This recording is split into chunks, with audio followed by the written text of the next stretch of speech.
Good damn afternoon, Americans. Jericho Green here with you once again. Did you know that silver has been valued for years for its beauty and its rarity? But did you also know it plays a vital role in modern industry and technology? According to the Noble Gold Investment CEO and President Colin Plume, silver is at the center of America's transition to renewable energy. Silver could be the new oil. From electronics to solar panels, silver is a critical component in many products that we use every day.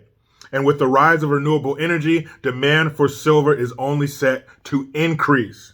That's why investing in a silver IRA with Noble Gold Investments is a smart choice for those looking to secure their financial future. With a Noble Gold Investments Silver IRA, you can invest in physical silver coins or bars and take advantage of its unique properties both as a precious metal and an industrial commodity. Not only does Noble Gold Investments Silver IRA provide a hedge against inflation and market volatility, but it also allows you to diversify your portfolio with an asset that has proven to hold its value over time. And this month, you'll get a beautiful Silver Eagle coin with every qualifying IRA of $20,000 or higher. You cannot go wrong with Noble Gold Investments and their thousands of five-star reviews. Visit noblegoldinvestments.com to get started. That is noblegoldinvestments.com. And remember, there's always a risk when investing. There are no guarantees of any kind. What's going on? Let me take a sip from this. Hydrate. Damn, let me take a sip from this too. Yes. Oh, this mug right here. Oh, yes. It's available. mygreengear.com. Mugs, hoodies, t-shirts. We got them going. Check that out. Link will be in the description box. So, well.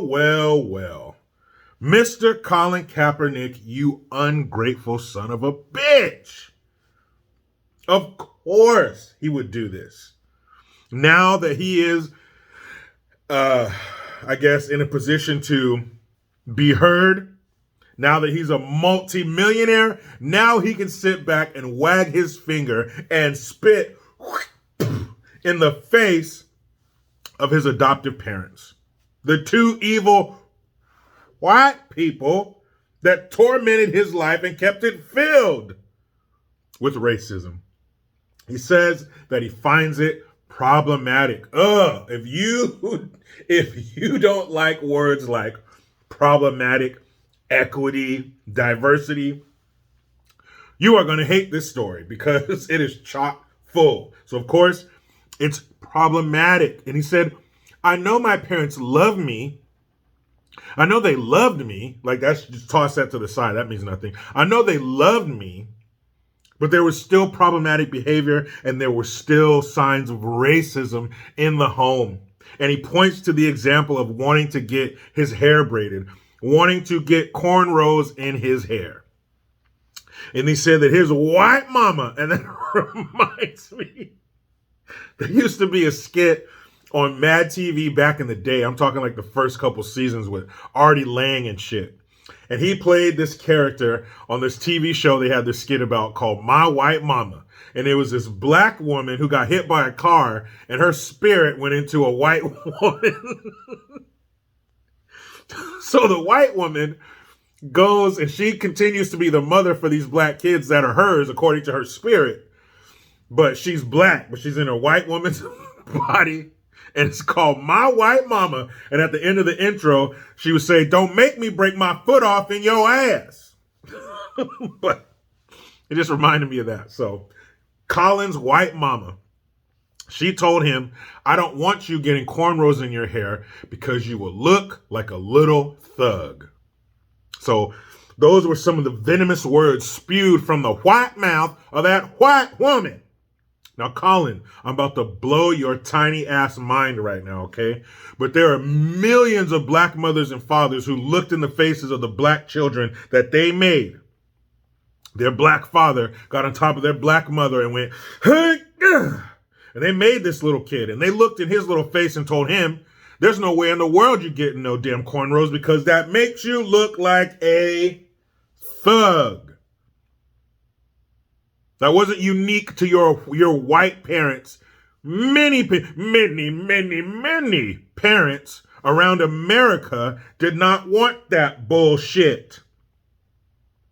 So it wasn't that wasn't a form of racism. That was a form of their parents wanting their children to look presentable and acceptable to general society. That's what most parents want. You can take your cornrows and put that into any different race of child. A white kid whose parents don't want him wearing black nail polish and listening to death metal music, or some Mexican kid don't want their kid fucking walking around like this, like a cholo fucker. And them Asian parents who don't want their Asian kids acting like some ghetto ass black person. Any race of parent wants their child to look presentable. It's not just your white parents and not them not wanting you to wear fucking cornrows like Allen Iverson. No parent wants their kid to model themselves after a young Allen Iverson. That is stupid.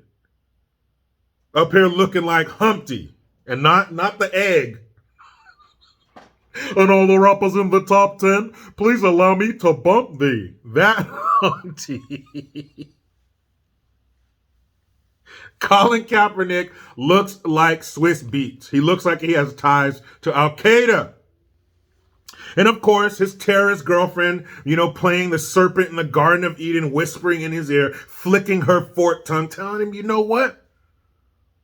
America is racist. You know what? Cops are racist. Your parents were racist simply by them being white. Because he wasn't doing that shit. He wasn't talking that shit when he was at the University of Nevada.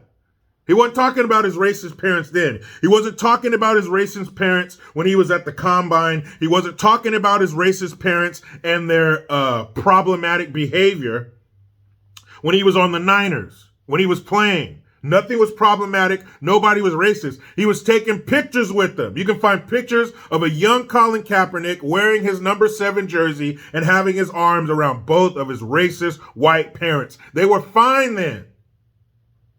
But now that you've stumbled down this path of being woke and kneeling for the national anthem and wearing your pig cock socks and shit, becoming a social justice warrior, becoming a general in the social justice warrior army, now you can sit back and hurl spit in the face of your adoptive parents. Like the proverb says, those with a full stomach are first to criticize the food. When your hungry ass is sitting there and your stomach's going, and you got your tray and your fork in your hand, you ain't saying shit about that food. You want some. You're starving. But once you got it, and and you got your sweatpants on post-Thanksgiving dinner, now you want to sit back and talk shit about the food. That's what Colin Kaepernick is doing. Now that you cash that check from Nike, now that you cash that hush money check from the NFL, now that everybody's kissing your ass, now you want to say that your parents were fucked up. What they should have done, and I wouldn't blame them. I wouldn't blame your parents. And if they knew you were going to turn into this ungrateful little asshole, I wouldn't blame them for leaving your ass there where your birth mother left you. Your mother pulled a ding-dong ditch with your ass. She put you on a doorstep, rang the doorbell, and she was jamming. I wouldn't blame them if they just said, you know what, fuck this little kid. He's going to turn into an ungrateful bastard. Leave him here. That is fucked up. And there are so many dummies. There are legions of dummies out there who are saying, you know what, Cap, you're right. Your mama was racist for not wanting you to get fucking cornrows in your hair. She was racist. They really did love you. They adopted you to abuse you. It is such a shame that stupid people breed too. Because there are dummies out there who are going to pat him on his back, that are going to pat his new afro and tell him, you're right, Colin. And he had an interview where he's talking about this with some professor from the University of Chicago, and her ass is mixed too. I don't know what it is with the mixed kids. And I understand that, you belong to two different races, so you're not this color enough for that one and you're not that color enough for that one. I understand the internal struggle, but it does not have to manifest itself in this way for somebody being an ungrateful asshole who's insulting the people that plucked them from obscurity. Plucked him from a guaranteed life of poverty and despair and gave him an upper middle class life in California. Driving you to and fro, taking you to this quarterback guru, taking you to this camp, taking you to that sporting event on the weekend. And this is how you repay him. Colin Kaepernick, you ain't shit. But you know how it goes. I try to be done with the left, but they just won't let me. Please subscribe. Hit that notification bell because every time it rings, a piece of shit lefty cries. Utilize the Linktree link. Get your ass over to JerichoGreen.net and mygreengear.com. I am Jericho Green. Man, I'm out.